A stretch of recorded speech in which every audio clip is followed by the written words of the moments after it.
My father was, he's on the left here, my father was officer of the General Staff of the Soviet Army.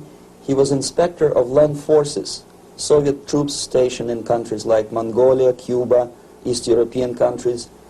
This is the picture taken at the entrance of my Institute of Oriental Languages. It's a part of Moscow State University. As every Soviet student, I was, quote-unquote, volunteering for harvesting grain in Kazakhstan. By the end of my training in school, I was recruited by the KGB. This picture was taken on that day, and you can see again how happy it feels to be recruited by the KGB. Pay special attention to number of bottles on the table. One of my functions was to keep foreign guests permanently intoxicated the moment they land at Moscow airport. In 1967, the KGB attached me to this magazine, Look magazine. A group of 12 people arrived to USSR from United States to cover the 50th anniversary of October Socialist Revolution in my country. From the first page to the last page, it was a package of lies.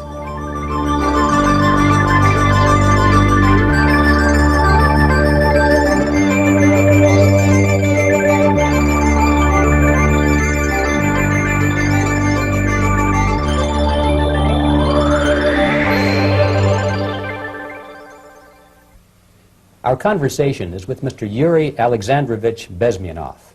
Mr. Bezmenov was born in 1939 in a suburb of Moscow. He was the son of a high-ranking Soviet Army officer. He was educated in the elite schools inside the Soviet Union and became an expert in Indian culture and Indian languages. He had an outstanding career with Novosti, which was the, and still is, I should say, the press arm or the press agency of the Soviet Union. It turns out that this is also a front for the KGB. One of his interesting assignments was to brainwash foreign diplomats when they visited Moscow. And he'll tell us a little bit about how they did this and how they planted information which eventually wound up in the press of the free world. He escaped to the West in 1970 after becoming totally disgusted with the Soviet system, and he did this at great risk to his life. He certainly is one of the world's outstanding experts on the subject of Soviet propaganda and disinformation and active measures. Mr. Bezmenov, I'd like to begin by having you tell us a little bit about some of your childhood memories. Well, the most vivid memory of my childhood was Second World War, or to be more precise, the end of the Second World War, when all of a sudden United States, from a friendly nation, which helped us to defeat Nazism, turned overnight into a deadly enemy. And it was very shocking because all newspapers were trying to present an image of belligerent, aggressive American imperialism. Most of the things that we were taught is that United States is aggressive power, which is just about to invade our beautiful, free, socialist country, that American CIA is dropping Colorado beetles on our beautiful potato fields to eliminate our crops. And each schoolboy had a picture of Colorado bug on the back page of his notebook. And we were instructed to go into collective fields to search for those little Colorado bugs. Of course, we couldn't find any. Neither we could find many potatoes. And that was explained again by the encroachments of the decadent imperialist power. The anti-American paranoia, hysteria in the Soviet propaganda was to such of such a higher degree that many less skeptical people or less stubborn would really believe that the United States is just about to invade our beautiful motherland, and some secretly hope that it will come true. That's interesting. Yes. Well, getting back to life inside the Soviet Union or inside communist countries in general, in this country, at the university level primarily, we read and hear that the Soviet system is different from ours, but not that different, and that there is a convergence developing between all of the systems of the world, and that really it doesn't make an awful lot of difference what system you live under, because you have corruption and dishonesty and tyranny and all that sort of thing. From your personal experience, what is the difference between life under communism and life in the United States? Well, life is obviously very much different for simple reason that the Soviet Union is a state capitalist economically. It's a state capitalism where an individual has absolutely no rights, no value, his life is nothing, it's just like an insect. He is disposable, whereby in the United States even the worst criminal is treated as a human being, he has a fair trial, and some of them capitalize on their crimes. They publish their memoirs in their prisons and get handsomely paid by your crazy publishers. The differences, of course, in the daily life are very various, depending on whom we are talking about. In my own private life, I never suffered from communism simply because I was brought up in a family of high-ranking military officer. Most of the doors were open for me. Most of my expenses were paid by the government, and I never had any troubles with the authorities or with the police.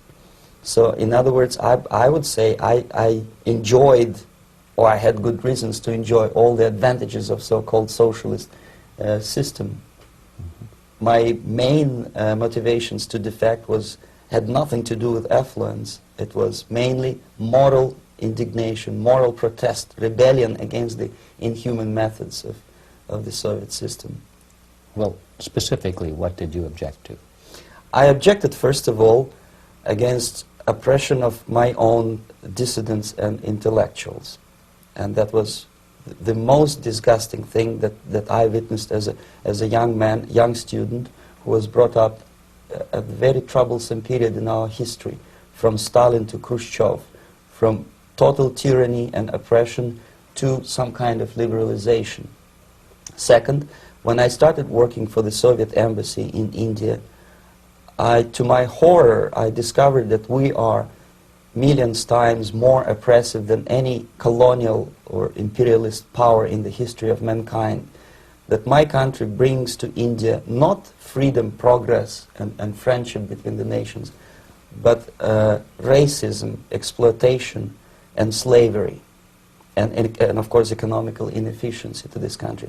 Since I fell in love with India, I developed something which by KGB standards is extremely dangerous thing. It's called split loyalty, when an agent likes a country of assignment more than his own country. I literally fell in love with this beautiful country, a country of great contrasts, but also great humility, great tolerance, and philosophical and intellectual freedoms. My ancestors used to live in caves and eat raw meat when India was a highly civilized nation 6,000 years ago. So obviously the choice was not to the advantage of my own nation. I decided to defect and to entirely dissociate myself from that brutal regime. Mr. Bezmenov, we've read a lot about the concentration camps and the slave labor camps under the Stalin regime. Now the general impression in America is that those things are part of the past. Are they still going on today, or what is the status? Yes. There is no qualitative change in the Soviet concentration camp system. There are changes in numbers of prisoners. Again, this is unreliable Soviet statistics. We don't know how many political prisoners are there in the Soviet concentration camps. But we sure know from various sources that at each particular time there are close to 25 to 30 million of Soviet citizens who are virtually kept as slaves in forced labor camp system. The size of the population of a country like Canada is serving terms as prisoners. Incredible. So I would say that those intellectuals who try to convince American public that concentration camp system is a thing of a past are either conscientiously misleading public opinion, or they are not very intellectual people. They're selectively blind. They lack intellectual honesty when they say that.